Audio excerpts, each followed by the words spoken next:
Graça e paz a todos. Sejam bem-vindos mais uma vez para o nosso momento de reflexão na Palavra de Deus. Quero te convidar a abrir a sua Bíblia no livro de Atos.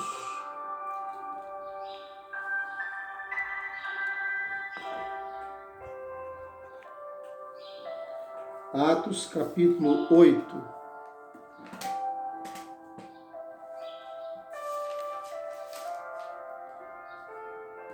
E Saulo consentiu na morte dele, e naquele dia houve uma grande perseguição contra a igreja que estava em Jerusalém.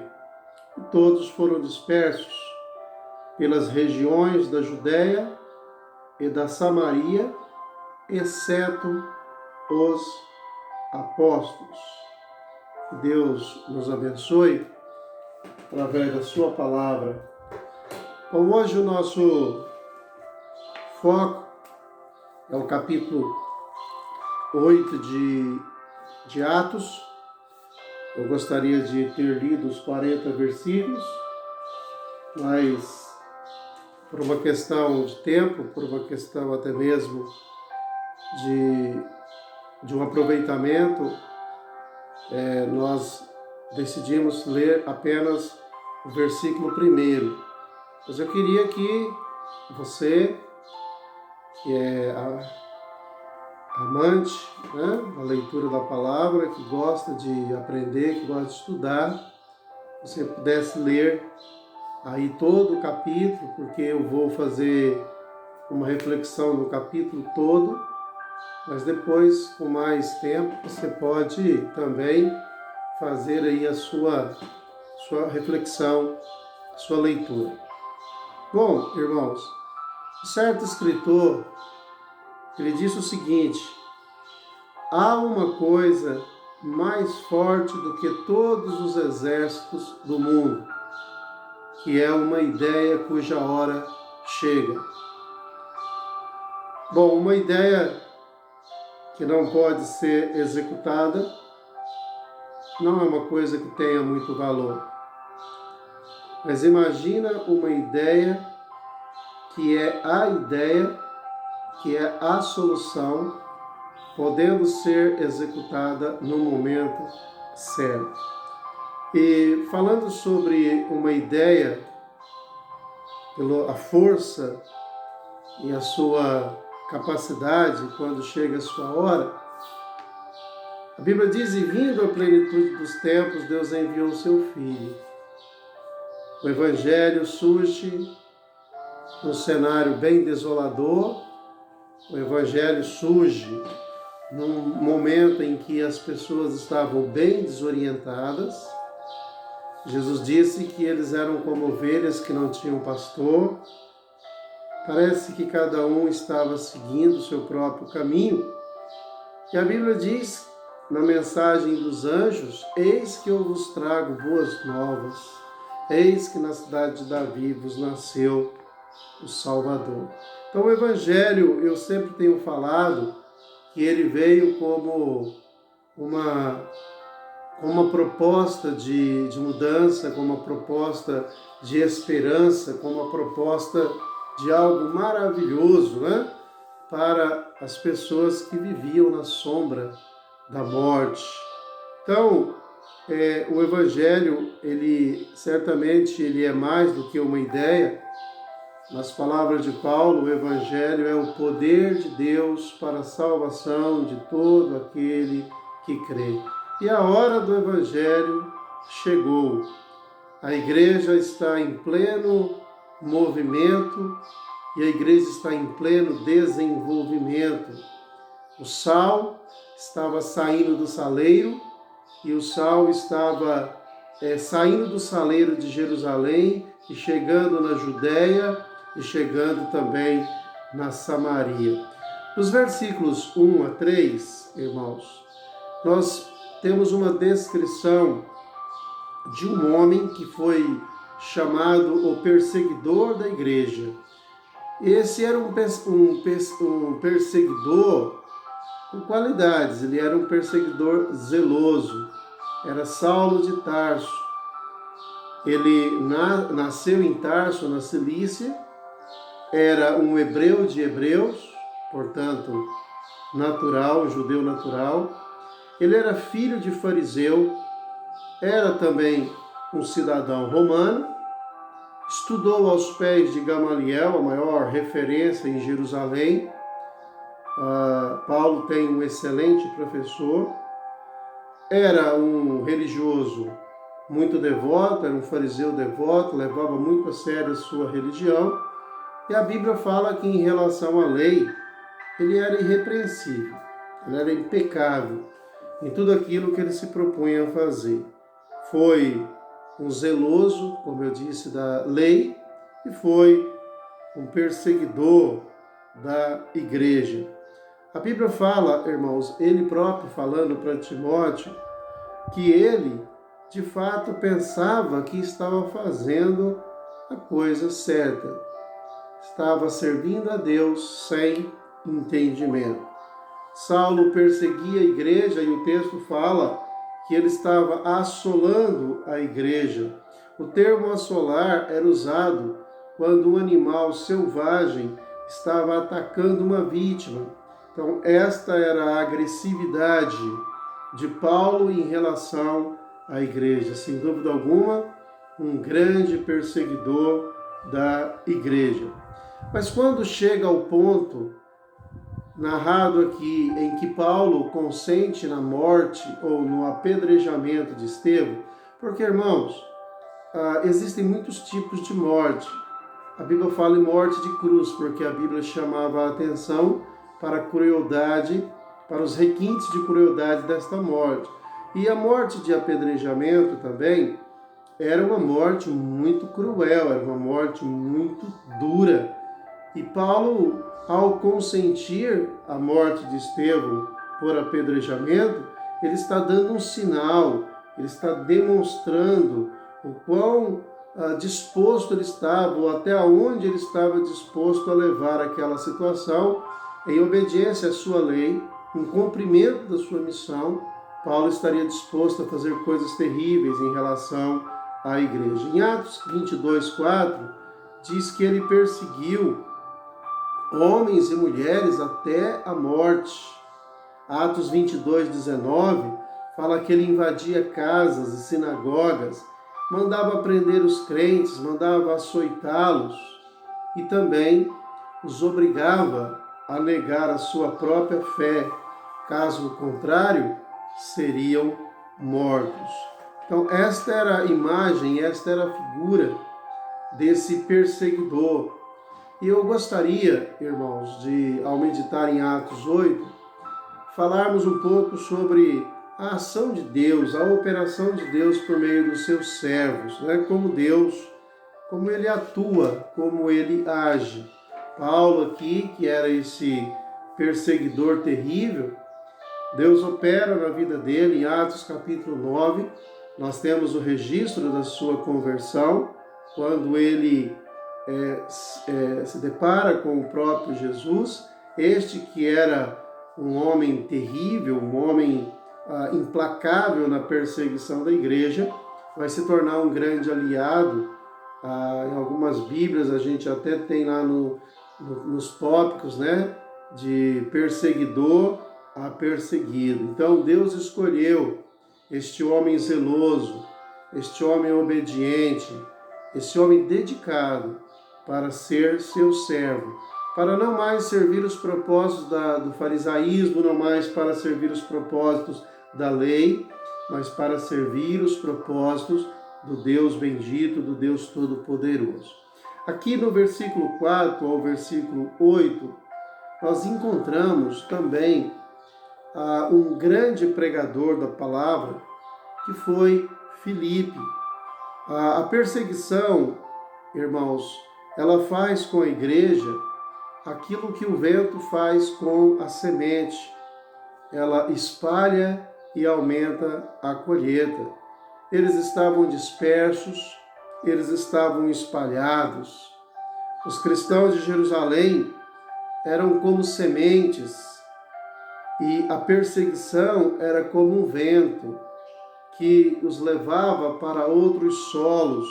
Então Deus está usando a perseguição contra a igreja para que eles se espalhassem por todo o mundo. E desta forma o evangelho pudesse chegar aonde naturalmente, ou talvez sem esta perseguição, não chegasse. Alguns foram para a Judéia, outros foram para Samaria e outros foram para mais longe, cumprindo exatamente o que Paulo diz, ou melhor, Lucas escreve em Atos 1:8, quando Jesus disse: mas vocês receberão poder ao descer sobre vós o Espírito Santo, e vocês serão minhas testemunhas, tanto em Jerusalém, Judéia, Samaria e até os confins da terra. Então aqui está se cumprindo esta promessa, aonde através da perseguição eles são espalhados. A Judéia vai receber crentes como semente, que vão produzir em outros solos. A Samaria também receberá o testemunho do Evangelho. E temos a imagem do eunuco, que olharemos na terceira fase ou na quarta fase, que leva o Evangelho ainda para mais longe. Na verdade, os samaritanos, eu sempre falo que os samaritanos eram uma espécie de judeu mestiço. Mas olha, vamos entender.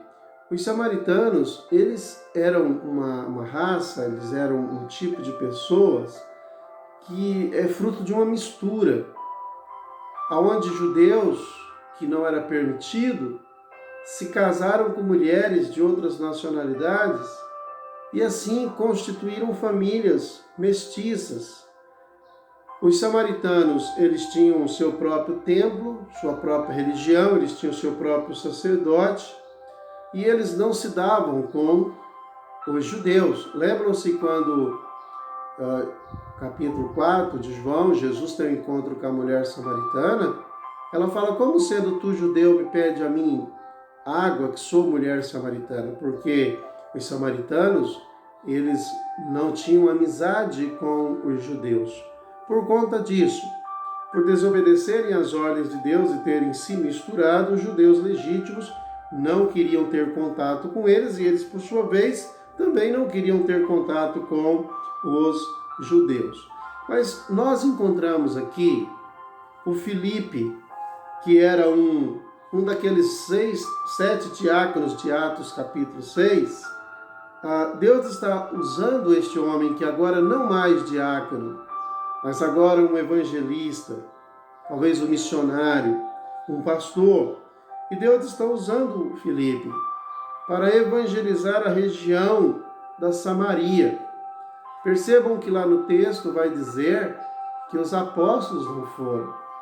Porque os apóstolos, por serem judeus legítimos, eles não poderiam entrar naquele lugar, naquela terra.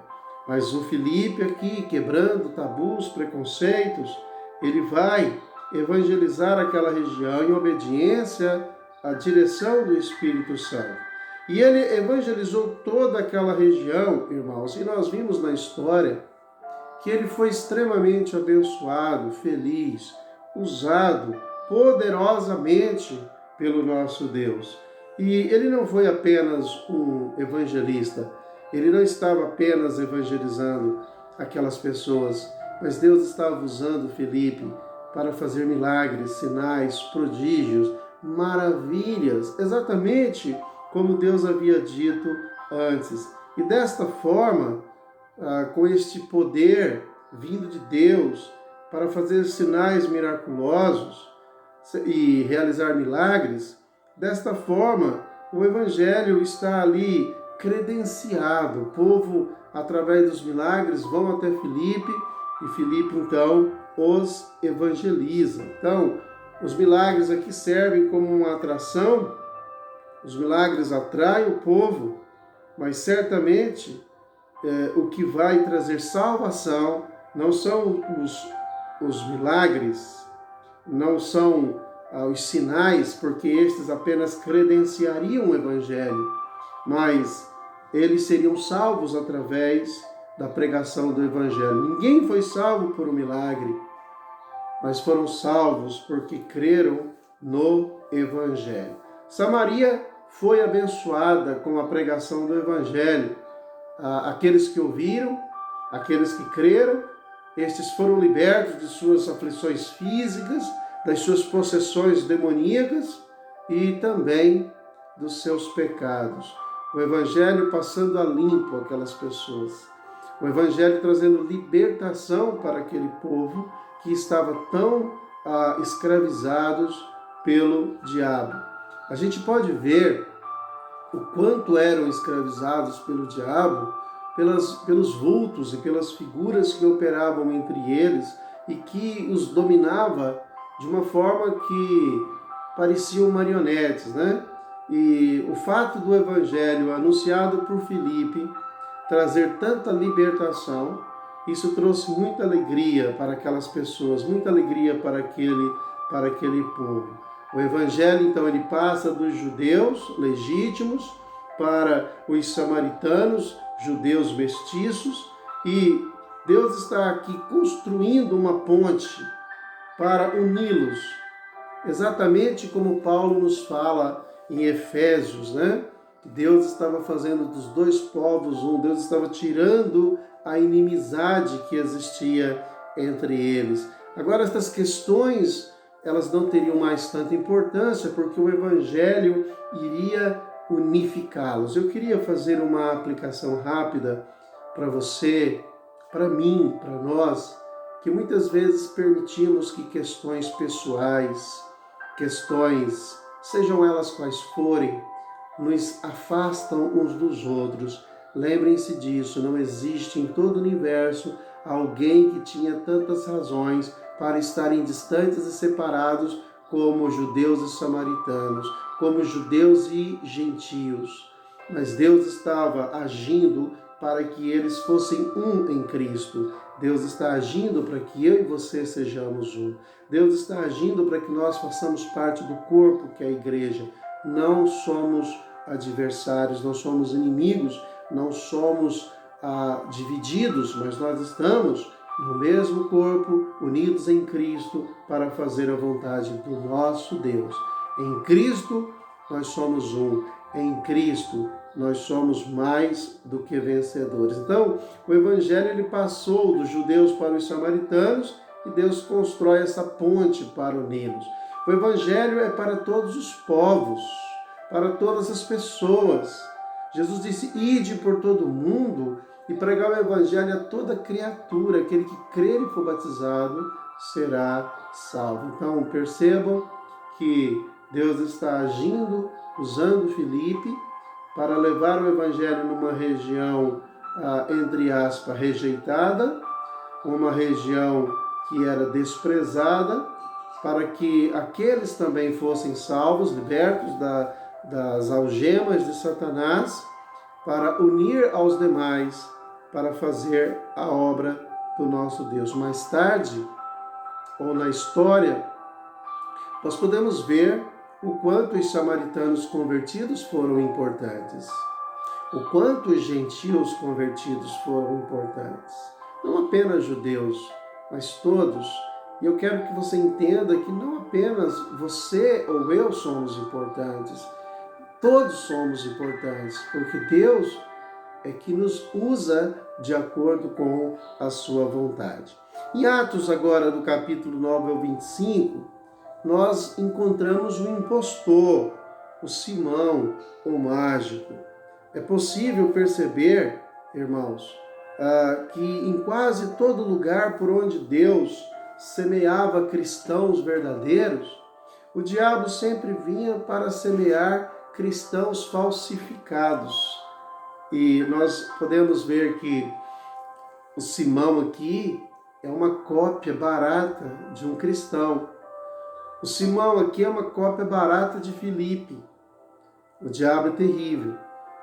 Ele semeia, né, o joio no meio do trigo. Às vezes a tática dele não dá certo. Às vezes uma tática não dá certo, ele acaba usando outra. E o Simão, ele se infiltra no meio da igreja, ele se infiltra no meio dos servos de Deus.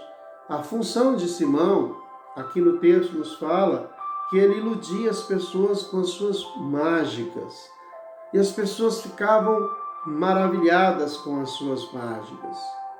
O Simão achava e era considerado um grande vulto, um grande homem naquela cidade. Alguns achavam que ele era o grande poder de Deus. Mas, na verdade, o grande poder demonstrado por ele era um poder que vinha do diabo. Então, os samaritanos, a partir do momento que começam a ser evangelizados por Filipe, começam a ter contato com o Evangelho, imagina a comparação.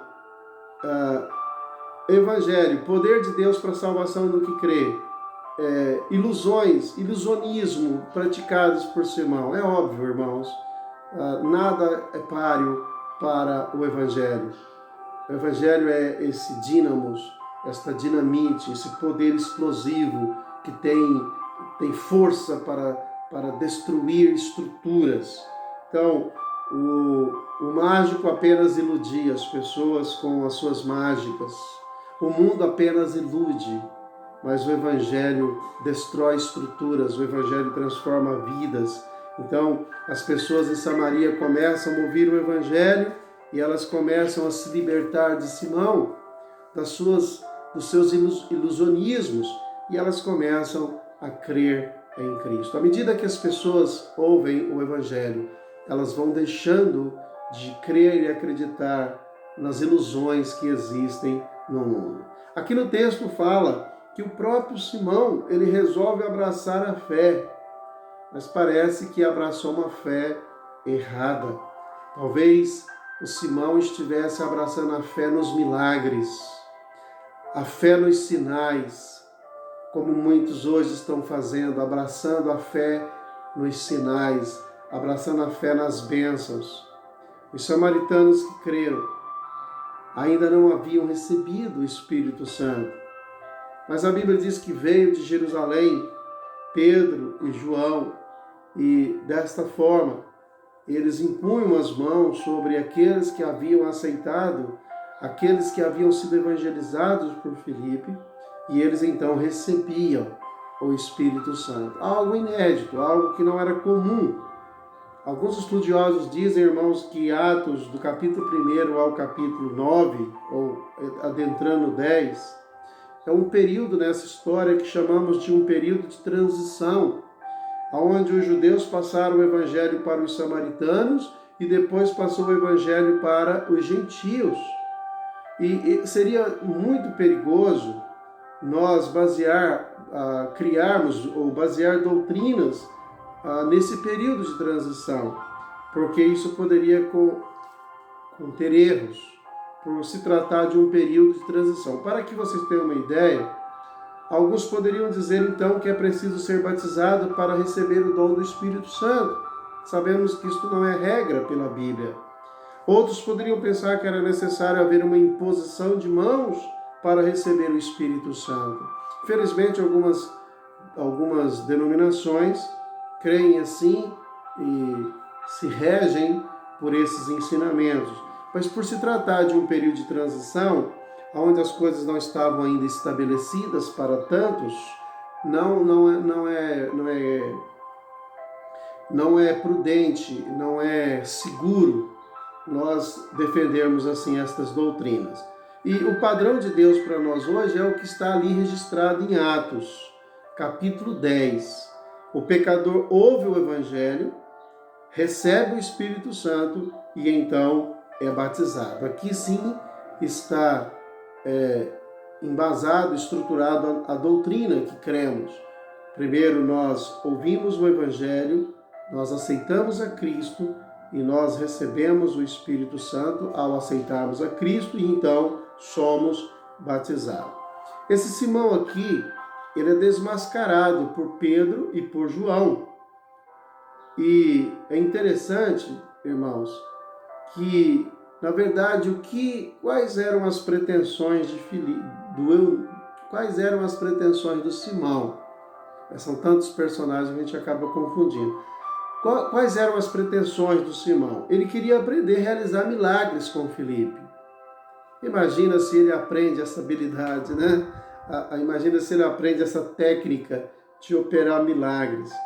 Mas ele também achou muito interessante quando Pedro e João impunham as mãos sobre aquelas pessoas e elas recebiam o Espírito Santo. E ele queria aquilo para ele também.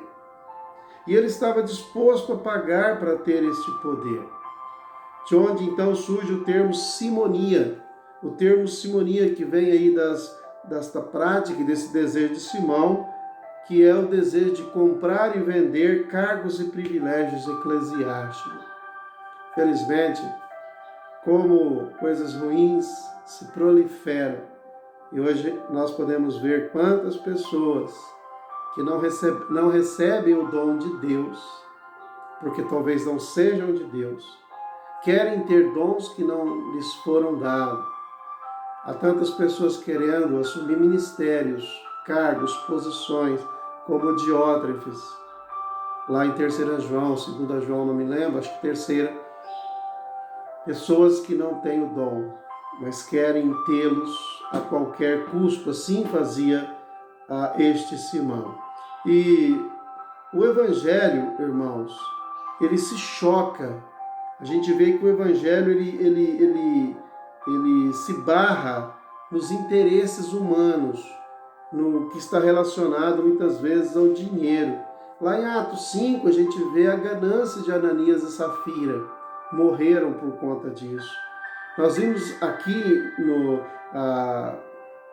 Paulo, ali em Filipos, quando aquela adivinha foi também salva e trouxe prejuízo financeiro. O Oríves de Éfeso, que também trouxe prejuízo financeiro. Parece que uma coisa chocando com a outra, mas os interesses nossos como cristãos é o Evangelho. Buscar em primeiro lugar o reino de Deus, a sua justiça, e todas as demais coisas serão acrescentadas. Não deixe o dinheiro ser senhor da sua vida, não deixe o dinheiro ser prioridade na sua vida, que o Senhor seja a prioridade da sua vida. O dízimo é uma maneira de nós mostrarmos para nós mesmos que quem manda nas nossas vidas é Deus e não o dinheiro que nós possuímos. Deus não precisa do nosso dinheiro, Ele é dono do ouro e da prata, mas ao entregar os nossos dízimos, nós estamos fazendo prova de Deus, nós estamos mostrando para Deus que a nossa confiança e dependência não estão nos recursos materiais, mas sim naquilo que Ele pode fazer por nós. As palavras de Deus aqui, ou as palavras de Pedro, indicam que o Simão não era um cristão verdadeiro, um infiltrado, né? Ele não tinha parte nem sorte naquele ministério. Seu coração não estava em ordem diante de Deus. Ele precisava se arrepender e estava em fel de amargura e em laço de iniquidade. Interessante, irmãos, ele não estava preocupado, né? Quando Pedro fala com ele, ele não está preocupado com a sua situação diante de Deus, em colocar a sua vida em ordem. Mas ele pede para que ore por ele então, para que ele não seja castigado. Podemos aprender que uma pessoa pode chegar bem próximo da salvação, como este Simão, e mesmo assim não ser salvo. Ele ouviu o Evangelho, ele viu os milagres, ele professou fé em Jesus, ele foi batizado, mas ele não foi salvo, ele não nasceu de novo. Simão era uma falsificação de Satanás. E no final do capítulo, versículo 26 ao 40, nós encontramos o eunuco etíope, que é aqui representado como um verdadeiro interessado pelo Evangelho. E eu e você precisamos saber que casos como perseguidores como Paulo, casos como infiltrados como esse Simão, casos de pessoas que brincam com o Evangelho, não são motivos para nos desmotivar e nos deixar desacreditados. Há pessoas que estão interessadas no Evangelho, precisam ser orientadas para que elas sejam salvas. Então, Filipe aqui, em obediência ao Senhor, ele estava atento à voz e ao comando que vem de Deus. E ele deixa Samaria, uma região ali muito próspera, onde multidões o ouvia, talvez já era ali muito reconhecido, e ele segue a direção apontada por Deus para socorrer um homem que estava sozinho, no caso aqui o eunuco, que estava precisando de ajuda. Então, todo crente, ele deve compartilhar o evangelho com outros, sem medos e sem desculpas. O eunuco representa muitas pessoas religiosas de hoje, que leem a Bíblia, que buscam a verdade, mas ainda não compreenderam o plano de salvação. Muitas pessoas estão nesta situação.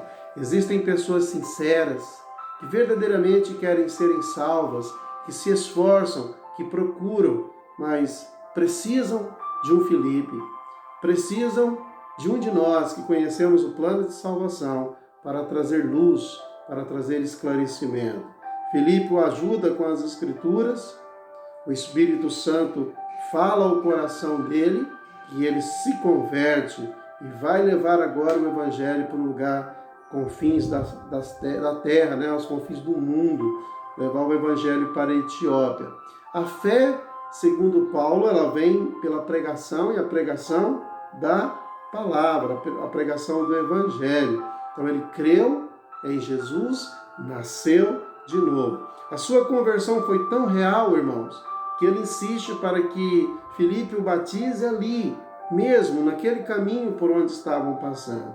Ele aqui não era um agente secreto de Cristo, ele não quis ir para o seu país e manter-se secretamente como discípulo, mas ele queria batizar, dar um testemunho público, ele queria que todos que estivessem na sua caravana, que todos tivessem notícia de que ele, de fato, reconhecia o que Cristo fez por ele. Então o batismo serve para isso, para nós declararmos publicamente, nos identificarmos publicamente, não ser um discípulo ou não ser um agente secreto de Cristo, mas ser um discípulo reconhecido. Então, irmãos, que maravilhoso ver Deus operando através e por meio dos seus servos, através da sua palavra, através do seu Espírito Santo. A palavra de Deus desmascara, a palavra de Deus destrói estruturas, a palavra de Deus confronta aqueles que estão vivendo no erro, que estão vivendo na mentira.